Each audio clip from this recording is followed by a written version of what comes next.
So I'm Laura Della Corte for TV Serial from Italy, now actually in Jeddah. So it's very nice to talk with you, Richard Parks.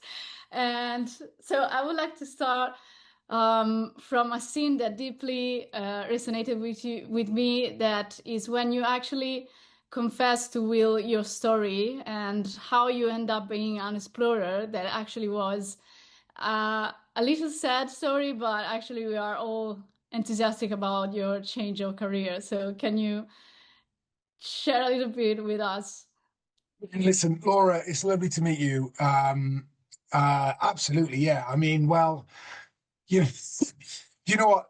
Tents have a way of doing that, and I think that was it's a really special moment, and I think the moment speaks to one of the things that I love about the show. And I promise, Laura, I will answer your question. I'm not trying to divert like a politician, but for me that was a really special moment because it for me it it points to something I feel very proud of, and that's the authenticity of the show. You know, um, there are no real shortcuts in Antarctica. Of course, technology and infrastructure, has made it more accessible. But one of the things that inspired me about the project was Will's authenticity and Will's courage to be vulnerable. And that's a really magical thing, I think, because Antarctica is a really special place to me. And for a big chunk of my professional life, my mission has been to advocate for the continent or to showcase or share the continent, whether that's through academic research, whether that's through work with schools and universities, or through broadcast. And because I think it's important that people see themselves in this part of the planet. And if we're going to make meaningful change in protecting our planet, there has to be an emotional connection to these places. So when somebody like Will, shines his star quality on this place and does it in such a immersive and fearless and courageous way, because he was scared at times, let's be really clear, like it was real. Um, that can only be a powerful thing, for Antarctica and for the planet. And that brings me back to the tent moment because, we I'm not sure that will have ever experienced an environment like Antarctica, and I'm not sure he ever will. And what I mean by that is, I can't begin to imagine what his life entails. The kind of relentless kind of scrutiny, media, I can't imagine it. And I'm not saying that any of us would choose it. However, in Antarctica, admittedly, we're making a documentary series, but we had a production team in the teens. Will arrived with two of his team. It was a very small and very controlled team. And it was isolation unlike anything he would have experienced, right? And that allowed us to see the man, the human, the real man.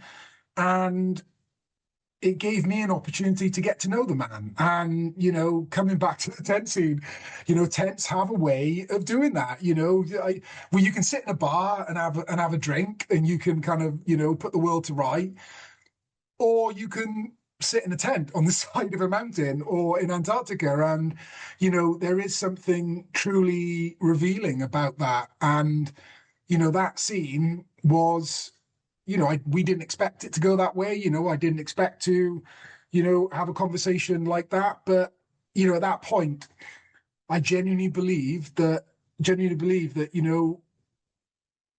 I'd got to know Will the human, and that's a real privilege. And I think that's something that the audience will see. With regards to me and my story, oh geez, Lara, I was a professional rugby player for, much of my adult life. I loved that. I loved my career. I had a successful career playing internationally and playing in France and England and Wales. However, I tore the cartilage out of my shoulder, rendering it arthritic. And you know, I, I I I found the transition really difficult at the time. I wasn't ready to retire. I hadn't really the skills and the tools to transition out of mainstream sport. And the decision was taken out of my hands, and I emotionally kind of fell off the edge of a cliff, and it was a really dark period in my life. I don't I have I can reflect on that period now. I didn't have the vocabulary or the insight to understand what was going on, but I think at the core of it, it was the loss of my self-identity that was the hardest thing. I was Richard Parkes, the rugby player. Who would I be? How would I pay the bills? Like it was just, I felt just lost. And and that elicited a period of poor mental health. And I'm not alone in this. A number of other athletes have been through similar things, and this kind of transition is explored a lot with people in the military, but also so many of us now have had have been challenged with these kind of life-defining moments. And like I said, I appreciate I'm not alone, but at that point in my life, it was the toughest period. And for me, it was nature that guided me. And I know this sounds really cliched, but I've often said that mountains saved my life or nature saved my life, depending on kind of how you look at it, because just simply being in nature, learning how to climb. I hadn't climbed a technical mountain 16 years ago. But for me, it seemed the scariest thing I could think of. It was a way of me channeling a lot of negative energy and a lot of, negativity into something positive. It was a way of me testing my body again.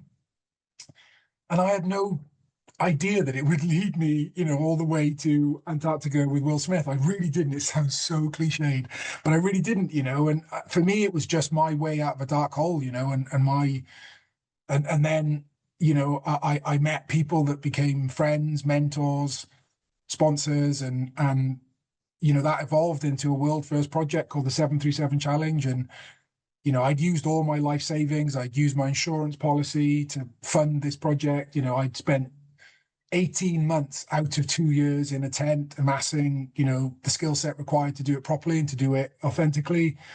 And I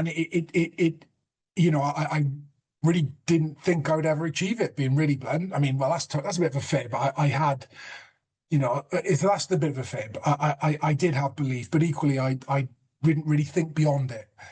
And then, fast forward over the last decade, it's been what's given me purpose, whether that's broadcast, whether that's working with academic institutions or pharma, all of my projects have had some kind of education or some kind of learning legacy. And that's what drew me to pole with Will, being really blunt, because for all of the collective outputs of my project, when somebody like Will is courageous enough to drop him into these corners of the planet, and obviously my episode is Antarctica, but when Will is courageous enough and authentic enough to experience Antarctica the way that we did, he allows so many people to see themselves in the continent through his journey, and that's really special. Yeah, it's a blessing. So my quick last question, Richard, is actually what I have discovered much about your work is that you have a unique perspective on everything you touch, everything you see, and also you emphasize your social legacy that is very important. And you are also BAFTA nominated for like filmmaker and have produced like content on identity and mental health that is amazing. Like I have to search for them, and I would like to ask you, what in your personal journey you consider right now that is most important to also to share with other people and to engage with them to know more about nature, but not only about nature, from your unique perspective? I think that is very, very, very special. What a great question. Wow. What a great question. So I lost my dad a couple of years ago, and I am still deep in the middle of that grief. And losing my dad, who I was very close to, has changed or has given me constant reflection on my relationship with my son. And,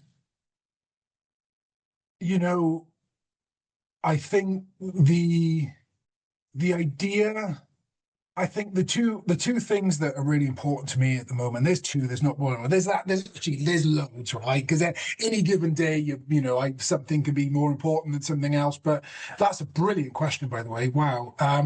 The two things that really are important to me at the moment, and it's important to me in my social media, it's important to me in the projects that I've done, is, and particularly with my son, that was the point of the intro, is changing our relationship with fear. We and vulnerability, the kind of two interlink for me. I think we live in a world where you know we experience our lives through this kind of veneer of perfection, and we look to social media to see what others are doing, and they're only posting the good bits. And we even look at television, and there's amazing series like Paul the Paul, and we not Paul the Paul, like we look at these amazing series on broadcast channels, and you know we we're not we don't always see we don't I think our relationship as a society with failure is changing.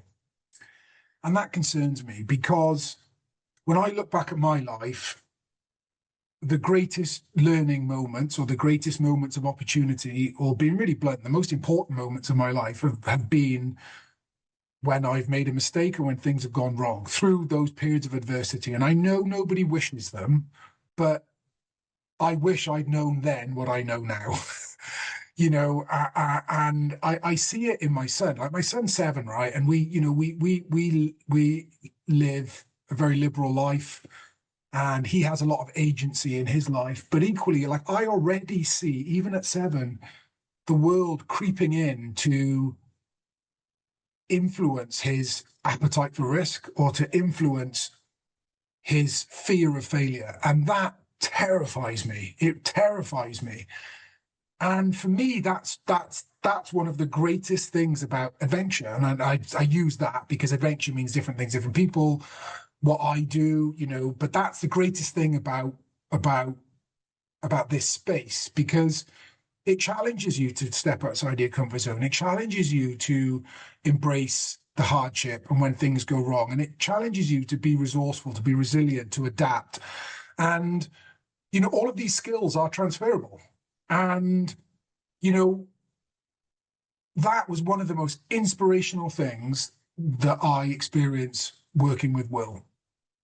And because for somebody of his status, somebody who's a master at his craft, he doesn't need to be vulnerable. He doesn't need to make mistakes on camera. Like, he doesn't, but he chose to show Antarctica, but to show every continent in the series in its true form. Like, he chose to immerse the audience in these places, and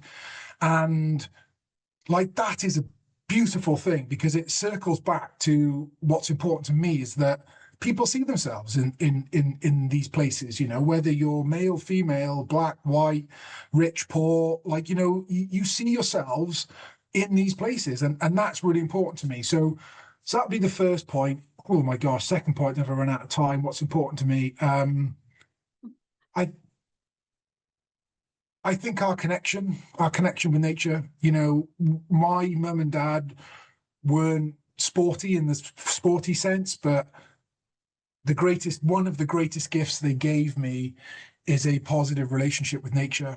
And unbeknown to them, it probably saved my life. Yeah. Thank you so much, Richard. It's been amazing and an honor speaking to you, really. And your enthusiasm is fantastic, really. Very precious. Thank you Grazie, so grazie much. mille.